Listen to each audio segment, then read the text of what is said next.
the sudden need to be by thyself, to go within and to dig deep, to find the root cause for this raw emotions that is spiraling within my vessel. To soul search and find the meaningful life beyond the physical. To express a love so deep and intense, so confronting and overwhelming with its power. Why I have the yearning desire for my visions to unfold, lost within time with my past, present and future self. Why certain emotions and experiences trigger me. The mind's reasons for its crashing out, and why do I have the deep knowing and confidence that I am who I claim to be. Does reality really reflect what is created by the mind? And how do I make it stop? The stagnation, the hurt and the lessons. Why is my most happiest moments connected to the most disheartening ones? Does the validation come from within? And what's the purpose of the world needing to receive my gift?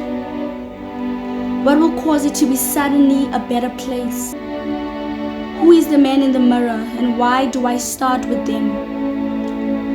Why does the condition of my soul mirror my existence as a physical being? Am I just to be and let it be because that who I truly am is just a being?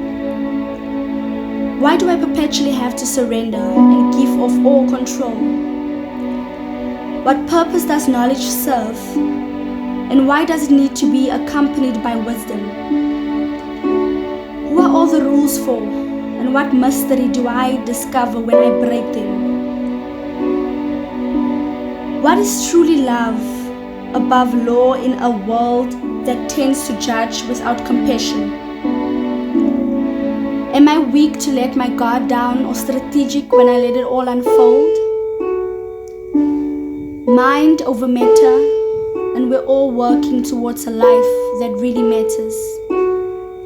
And why is it that the mind is often attacked, and we're all left to fend for it until nothing really matters? The vessel that love chose to appear to us through and in gets taken away from us, and then suddenly love is taken away from us. Where do we then look for love again? And why does it have to be from an outside vessel? Do we truly know our Creator if we have not one idea of who we are, good and bad? Why are we afraid of the dark when it had to exist in order for light to come to pass? How do we recognize the light without being acquainted with the dark? Why the ignorance that something was made out of nothing? Do we always have to look to a textbook or any form of book for an opinion to be formed? Or do we refer to another human's viewpoint after independently forming our own opinion to either confirm an analogy or challenge an opinion? Is there right or wrong? And is life always black and white? Does justification and exception to a rule reset the way in which we approach our belief and value systems? If it works for one, why does it not for the other? Who decides who it works for? And can it be because of faith and perception? Is it all spiritual, or does it not have to be that deep? Can two truths for one thing exist, or does majority rule?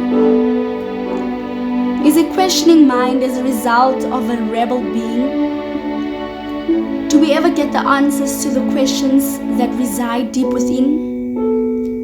Why is the key to life? And why there's so many doors? Do you only choose the door to which you have the key for? Why is the chosen one rejected by those who will later in life uncover was chosen for a cause that will serve them? And what magical power lives within a victimized soul who has to humble and serve those who once rejected them? Is the purpose to awaken to the agreement they made to play this role? Is Is life truly a game? And what are the rules to any game? And are they fair? Or just in favor of those who figured out that it is a game? Are the sad villains always the villains until you hear their side of the story? What does death and birth signify? Why does one lead to the other? What was the purpose of religion? And why does it differentiate us? Does it form a place of community and belonging? Does hierarchy exist? And how does one get to the top? Where does the saying "it's lonely at the top" originate from? If it is true and the ones at the top have convinced those below of this fact, why the fierce fight to stay at the top? Is someone overtaken by greed responsible for their background to constantly survive? And why would someone overlove and overcare when they have never experienced it from the people in their life who was responsible to make them feel loved and cared for? And when it all ends, will all the vanity